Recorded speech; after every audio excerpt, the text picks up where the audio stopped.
వక్రతుండ మహాకాయ సూర్యకోటి సమప్రభా నిర్విఘ్నం కురు మే దేవా సర్వకార్యేషు సర్వదా. గురుబ్రహ్మా గురుర్విష్ణు గురుర్దేవో మహేశ్వరః గురుః సాక్షాత్ పరబ్రహ్మ తస్మై శ్రీ గురవే నమః. సంపూర్ణ మాఘపురాణము 29వ అధ్యాయము. మృగశృంగుని కథ. వశిష్ఠ మహర్షి దిలీపునితో ఇట్లనెను. దిలీప మహారాజా వినుము. పూర్వము కుత్సుడను పేరుగల బ్రాహ్మణుడు కలడు. అతడు కర్దమముని కుమార్తెను వివాహమాడెను. వారికొక కుమారుడు కలిగెను. ఆ కుమారుడు విద్యావంతుడై దేశాటనము చేయదలచి తల్లిదండ్రుల అనుమతి నంది ఇంటి నుండి బయలుదేరెను. మాఘమాసము ప్రారంభమగు నాటికి అతడు కావేరీ తీరమును చేరెను. మాఘమాసమంతయు కావేరీ నదిలో స్నానము చేయవలనని తలచెను. అతడచట కావేరీ నదిలో ప్రతిదినము స్నానము చేయుచు 3 సంవత్సరములుండెను. శ్రీమన్నారాయణుని దయను పొందుటకై స్నానము చేయవలెనన్న సంకల్పం కలిగెను. అతడు శ్రీమన్నారాయణుని ఉద్దేశించి తపమున చేయనారంభించెను. కుత్సుని పుత్రుడగుటచే కౌత్సుడై తపమాచరించుచుండగా లేళ్లు కొమ్ములతో రాపిడి పెట్టినను కదలకపోవుటచే వానికి మృగశృంగుడను పేరు వచ్చెను. వాని తపమునకు మెచ్చి శ్రీమన్నారాయణమూర్తి వానికి ప్రత్యక్షమయ్యెను. మృగశృంగుడు శ్రీహరిని చూచి ఆనందపరవశుడై పెక్కు రీతులా స్తుతించెను. శ్రీహరియు వాని తపమునకు స్థుతులకు మెచ్చి ఇట్లనెను. నాయన, నీవు అనేక పర్యాయములు మాఘస్నానమును విడువక చేసి అఖండమైన పుణ్యమును నా ప్రేమను సాధించితివి. ఈ తపముచే మరింతగా నీపై ప్రేమ కలిగినది. వరమును కోరుకొమ్మనెను. మృగశృంగుడును, స్వామి, నీ దివ్య దర్శనమును కలిగించినందులకు కృతజ్ఞుడను. ఇట్టి నీ అనుగ్రహమును పొందిన తరువాత నాకు మరే విధమైన కోరికయూ కలుగుటలేదు. కావున ఈ ప్రదేశమున నీవు భక్తులకు దర్శనమిచ్చుచుండవలెనని కోరెను. శ్రీమన్నారాయణుడును వాని ప్రార్థనకు అంగీకరించి అంతర్ధానమునందెను. కౌత్సుడు ఇంటికి తిరిగి వచ్చెను. వాని తల్లిదండ్రులు వానికి వివాహము చేయదలిచిరి. కౌత్సుడును వారి అభిప్రాయమునకు అంగీకరించెను. అనుకూలత కల యువతి భార్యగా లభించినచో గృహస్థ ధర్మమును చక్కగా పాటించి ధర్మార్థ కామ మోక్షములను పురుషార్థములను 4 సాధింపవచ్చును. ఇందువలన కన్యను పరిశీలించి వివాహమాడవలెనని భార్యకుండవలసిన లక్షణములను వారికి వివరించెను. వారును అతని ఆలోచనకు మెచ్చిరి. భోగాపురమున సదాచారుడు ఉత్తమ బ్రాహ్మణుడు నివసించుచుండెను. వానికొక కుమార్తె కలదు. ఆమె పేరు సుశీల. ఆమె పేరుకు తగిన ఉత్తమురాలు, గుణవంతురాలు. కౌత్సుడు ఆమెను వివాహము చేసుకొనవలెనని తలచెను. సుశీల ఒకనాడు తన 2 స్నేహితురాళ్లతో కలిసి నదీ స్నానమునకు బయలుదేరినది. ఆ సమయమున మదించిన అడవి ఏనుగు వారిని తరిమెను. అప్పుడు సుశీల ఆమె మిత్రురాండ్రును బెదిరి పారిపోవచ్చు గట్టులేని నేల బారు నూతిలో పడి మరణించిరి. కౌత్సుడు వారి మరణ వార్తను విని దుఃఖించెను. చనిపోయిన 3 బ్రతికింపవలెనని నిశ్చయించుకొనెను.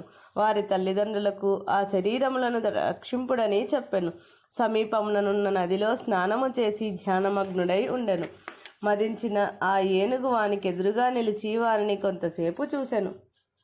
తటాలున వాని ఎదుట తలవంచి వానిని తొండముతో తన మీదకు ఎక్కించుకొన్నది. కౌత్సుడును శ్రీమన్నారాయణ్ణి స్మరించుచు దానిపై నీటిని చిలికెను.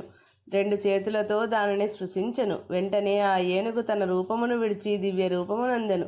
శాప విమోచనమును కలిగించిన మృగశృంగునకు అనగా కౌత్సునకు కృతజ్ఞతలను తెలిపి నమస్కరించి తన లోకమునకు పోయెను.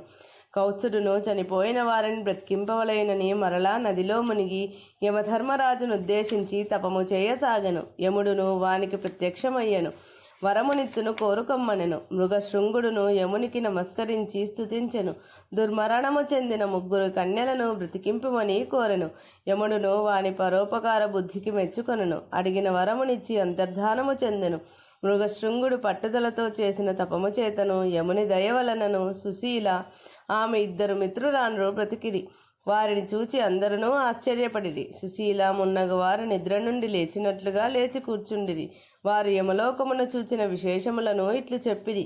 జీవి చేసిన పాపమును అనుసరించి శిక్షింపబడును. భయంకరములైన పాపములను చేసిన వారు కఠినముగా శిక్షింపబడుదురు. పాపము చేసినవాడు ఎర్రగా కాలిన ఇనుప స్తంభమును కౌగిలించుకొనవలేను. మరుగుచున్న నూనెలో పాపము చేసిన వారిని పడవేయుదురు. తల క్రిందుగా వేలాడదీసి క్రింద మంటలను పెట్టుదురు. ఎర్రగా కాల్చి వానితో వాతలు పెట్టుదురు. భయంకరములైన సర్పాదులున్న చోట పడవేయుదురు అని వారు వివరించిరి. వారు చెప్పిన మాటలను మిగిలిన వారందరూ భయపడిరి. అప్పుడు సుశీల మున్నగు వారు భయపడకుడు. మాఘమాస స్నానము చేసి ఇష్టదైవమును పూజించి యథాశక్తి దానము జపము మున్నగునవి చేయుట ఒక్కటే సర్వసులభమైన ఉపాయము. మాఘ స్నానం వలన చేసిన పాపములు నశించి పుణ్యములు కలిగి జీవులు శుభలాభములనందవచ్చును అని మిగిలిన వారికి ధైర్యము చెప్పిరి. ఇట్లు పలుకుచున్న వశిష్ఠ మహర్షిని దిలీపుడు, గురువర్య, భూలోకమునకు యమలోకమునకు గల దూరం ఎంత? చనిపోయిన వారు మరలా బ్రతుకుటకు వీలగునా అని ప్రశ్నించెను. అప్పుడు వశిష్ఠ మహర్షి, నాయన, భక్తికి పుణ్యమునకు సాధ్యము కానిది లేదు. పుణ్యమును కలిగించు మాఘస్నానమును సుశీలమున్నగు వారు అనేక మార్లు చేయుట వలన వారు సంపాదించిన పుణ్యము, కౌత్సుడు చేసిన తపఃప్రభావము వారిని ఈ విధముగా కాపాడనని సమాధానము చెప్పి, నాయన, ఇట్టిదే మరొక విషయము కలదు, వినుము. పుష్కరుడను జ్ఞానవంతుడొకడు కలడు. అతడు సద్గుణములు భక్తి కలిగినవాడు. మాఘ స్నానము మొదలగు పుణ్యప్రదములకు కార్యములనెన్నిటినో చేసినవాడు. యముడు ఒకనాడు తన భటులను పిలిచి చూచి పుష్కరుణ్ణి తీసుకొని రండని పలుకగా యమభటులు పుష్కరుణ్ణి తీసుకొని వచ్చిరి. యముడు తీసుకొని రమ్మన్నది ఇతనిని కాదు, పుష్కరుడను పేరుగల మరి ఒకనిని. భటులు పాపాత్ముడగు పుష్కరుణ్ణి తీసుకుని వచ్చుటకు బదులు పొరపాటున పుణ్యాత్ముడగు పుష్కరుణ్ణి తీసుకొని వచ్చిరి. యముడును తన భటులు చేసిన పొరపాటునకు భటులను మందలించెను. క్షమింపుడని పుష్కరుణ్ణి ప్రార్థించెను. పుష్కరుని భూలోకమును దించిరండని భటులకు ఆజ్ఞనిచ్చెను. పుష్కరుడును యమలోకమును చూచుటకు యముని అనుమతిని కోరెను. యముడు అందులకు అంగీకరించెను. భయంకరములకు శిక్షలను అనుభవించు వారిని చూచి ఇతడు భయపడెను. భయము పోవుటకై హరినామ భజనమును చేసెను. ఇట్టి భజనములను వినుటచే పాపాత్ముల పాపములు తగ్గి వారి శిక్షలను తగ్గసాగినవి. పుష్కరుడు నరకమును చూచుటచే మరింత జ్ఞానవంతుడయ్యెను. దిలీప, యమలోకమునకు పోయి వెనుకకు తిరిగి వచ్చిన వారింకనూ ఎందరో ఉన్నారని వశిష్ఠ మహర్షి దిలీపునకు వివరించెను. మృగశృంగుని వివాహములు. వశిష్ఠ మహర్షి దిలీపునితో మరలా ఇట్లనెను. మృగశృంగుని విద్యాభ్యాసము పూర్తి అయినది. అతడు ప్రాజ్ఞుడై దేశాటనము చేసెను. మాఘమాస స్నానములు తపము చేసి శ్రీహరి అనుగ్రహమును పొందెను. దుర్మరణము చెందిన సుశీలమున్నగు వారిని యముని అనుగ్రహమునంది బ్రతికించెను. ప్రయోజకుడని నలుగురును మెచ్చిరి. ఇట్టి కుమారునికి వివాహము చేయవలెనని వాని తల్లిదండ్రులు తలచిరి. మృగశృంగుడు తాను సుశీలనే వివాహమాడుదునని తల్లిదండ్రులతో చెప్పెను. వారును సంతోషముతో అంగీకరించిరి. శుభముహూర్తమున సుశీల మృగశృంగులకు వివాహము మహావైభవముగా జరుప నిశ్చయింపబడినది. సుశీల స్నేహితురాన్నిద్దరును మృగశృంగుని చేరి తమ ఇద్దరినీ కూడా ఆ ముహూర్తముననే వివాహము చేసుకొనవలసిందిగా కోరిరి. మృగశృంగుడు అంగీకరింపలేదు. వారు పురుషుడు ఎక్కువ మంది యువతులను పెండ్లాడుట శాస్త్రవిరుద్ధము, ధర్మవిరుద్ధము కాదు. దశరథునకు భార్యలు 3 లేరా? శ్రీకృష్ణునకు 8 మంది పట్టపురాణులు లేరా? ఆది దేవుడైన పరమేశ్వరునకు గౌరీ గంగ 2 లేరా? వారికి లేని అభ్యంతరము నీకెందులకు అని వాదించిరి. ప్రాణదానము చేసిన వానికి భార్యలమై కృతజ్ఞతను చూపు అవకాశమునిమ్మని నిర్బంధపరిచిరి. పెద్దలను వారి అభిప్రాయముననే బలపరిచిరి. చివరకు మృగశృంగుడు సుశీలతో పాటు వారిద్దరినీ వివాహమాడెను. కథను వినుచున్న దిలీపుడు, మహర్షి, వివాహం ఎన్ని విధములో వివరింపుడని కోరెను. అప్పుడు వశిష్ఠుడు, బ్రాహ్మణ కన్యను అలంకరించి వరుణకిచ్చి చేయు వివాహము బ్రహ్మ వివాహము. యజ్ఞము చేయనప్పుడు యజమానికి యజ్ఞ సమయమున భార్యగా ఉండుటకై కన్యనిచ్చి చేయి వివాహమును దైవ వివాహమందురు. పెండ్లి కుమారుని నుండి గోవులను తీసుకొని కన్యనిచ్చి చేయి వివాహమును ఆర్ష వివాహమందురు. ధర్మము కొరకు కలిసి ఉండుడని చేయి వివాహమునకు ప్రాజాపత్య వివాహమని పేరు. ధనమును తీసుకొని కన్యనిచ్చి చేయి వివాహమునకు ఆసురమని పేరు. ఒకరినొకరు ప్రేమించుకొని తమంత తాముగా చేసుకొని వివాహమును గాంధర్వమని అందురు. బలవంతముగా కన్యనెత్తుకొని పోయి చేసుకొని వివాహము రాక్షస వివాహము. మోసగించి చేసుకొని వివాహము పైశాచికము అని వశిష్ఠుడు దిలీపునకు చెప్పెను. గృహస్థ ధర్మములను పతివ్రతా లక్షణములను దిలీపుడు కోరగా వానిని కూడా వివరించెను.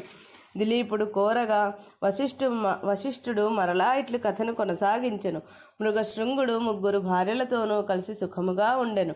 గృహస్థుని ధర్మములను పాటించుచు ధర్మమును తప్పక అందరి మన్నలను పొందెను. మృగశృంగుడు సుశీలయందు పుత్రుని పొందెను. ఉత్తమ లక్షణములు గల వానికి మృకండుడని పేరు పెట్టెను. మృకండుడును బంధువులకు ఆనందమును కలిగించుచు సద్గుణశాలి అయి పెరుగుచుండెను. మృగశృంగుడు మృకండునకు ఉపనయనము కావించి గురుకులమునకు పంపెను. మృకండుడును శ్రద్ధాశక్తులతో వినయ విధేయతలతో తెలివితేటలతో గురుకులమున అందరికీ ఇష్టుడై అందరిలోనూ అన్నిటా మిన్నయై విద్యలనన్నిటినీ నేర్చెను. మృగశృంగుడు ఉత్తమ లక్షణములు గల మరుద్వతి అను కన్యతో వానికి వివాహము గావించెను. మృగశృంగుణ్ణి మిగిలిన 2 భార్యలను పుత్రులను కనిరి. వారును మృకండుని వలె విద్యలను గ్రహించిరి. మృగశృంగుడు వారికిని వివాహములు చేసెను. ఇన్ని జరిగినను అతడు మాఘమాస స్నానములను మానలేదు. ఇష్టదేవతార్చనను వీడలేదు. దానములను మానవ యథాశక్తిగా చేయుచుండెను. తన కుటుంబ సభ్యుల చేతను చేయించుచుండెను. మాఘమాస స్నాన మహిమ వలన సర్వ సౌఖ్యములను సర్వలాభములను పొందెను. మనుమలను కూడా పొందెను. ఈ విధముగానున్న తన వృద్ధికి సంతృప్తి నంది గృహమును విడిచి తపోవనమునకు పోయి తపమాచరించి విష్ణు సాన్నిధ్యమునందెను. ఇక అతని జ్యేష్ఠ కుమారుడైన మృకండుని యొక్క వృత్తాంతమును చెప్పెదను, ఆలకింపుము అని వశిష్ఠుల వారు దిలీప మహారాజునకు ఇట్లు వివరించినారు. మృగశృంగుడు అడవికి వెళ్ళిపోయిన నాటి నుండి జ్యేష్ఠపుత్రుడకు మృకండుడే సంసార భారమంతయు మోసి గృహమునందు ఏ అశాంతియు లేకుండా చూచుచుండెను. అయినను ఒక విచారము పీడించుచుండెను. అదెట్టిదనగా తాను వివాహమాడి చాలా కాలము గడిచినను సంతానము కలుగలేదు. అందుచేత అతడు లోలోన కుమిలిపోవుచుండెను. అతడు ఒకనాడు ఈ విధముగా తలపోసెను. కాశీ మహాపుణ్యక్షేత్రము, సాంబశివునకు ప్రత్యక్ష నిలయము, అటువంటి వారణాసిని చూచినంత మాత్రమున సకల పాపములు హరించుటయే కాక మనస్సునందలి కోరికలు నెరవేరును. అనేక మంది కాశీ విశ్వనాథుని దర్శనము చేసుకుని వారి అభీష్టములను పొందగలిగిరి. కాన నేను నా కుటుంబ సమేతముగా కాశీ వెళ్ళుదును అని మనసులో నిశ్చయించుకొని ప్రయాణ సన్నద్ధుడై బయలుదేరెను. మార్గ మధ్యమున అనేక క్రూర మృగముల బారి నుండి క్రిమి కీటకాల ప్రమాదముల నుండి అతి కష్టం మీద తప్పించుకొని కుటుంబ సహితంగా కాశీ క్షేత్రము చేరినాడు. కాశీ పట్టణమును ఆనుకొని పవిత్ర గంగా నది తన విశాల బాహువులను చాచి ప్రశాంతముగా ప్రవహించుచున్నది. మృకండు పరివార సహితముగా ప్రసిద్ధి చెందిన మణికర్ణికా ఘట్టమున కాలకృత్య స్నానాధిక విధులు నెరవేర్చుకొని విశ్వనాథుని మందిరమునకు వెళ్ళెను. ఆలయములోనికి రాగానే మృకండునకు ఎక్కడా లేని ఆనందము కలిగెను. తన జన్మ తరించననియు తాను కైలాసమందున్నట్లును తలచి విశ్వేశ్వరుణ్ణి భక్తి శ్రద్ధలతో ప్రార్థించెను. ఈ విధముగా సకుటుంబముగా మృకండు కాశీ విశ్వేశ్వరుణ్ణి ధ్యానించి ఒక లింగమును ప్రతిష్ఠించి దానికి మృకండేశ్వర మహాలింగమని నామకరణము చేసి దానికెదురుగా తన భార్య పేర మరొక లింగమును ప్రతిష్ఠించెను. ఆ విధముగా 1 సంవత్సరం వరకును విశ్వేశ్వరుని సన్నిధానమందు గడపనించెను. ఒక దినము మృకండుని 3 తల్లులను పవిత్రంగా నదిలో స్నానమాచరించి విశ్వేశ్వరుణ్ణి పూజించుచుండగా వెంటనే తెలివి తప్పి ప్రాణములు విడిచిరి. మృకండు చాలా దుఃఖించెను. విధిని ఎవరూ తప్పించలేరు కదా. అయినను వారు 3 ఈశ్వరుణ్ణి ధ్యానించుచునే ప్రాణములు విడిచిరి. చనిపోయిన 3 తల్లులకు మృకండు యథావిధిగా దహన సంస్కారములు గావించి మాతృ రుణమును తీర్చుకున్నాడు. మృకండు ఎంతకాలమునకును సంతానము కలుగనందుననే కాశీక్షేత్రం వచ్చినాడు కదా. సంతానము కొరకు భార్యా సమేతుడై విశ్వనాథుని గూర్చి తపస్సు చేసినాడు. అతని తపస్సునకు మెచ్చి పార్వతీ పరమేశ్వరులు ప్రత్యక్షమైరి.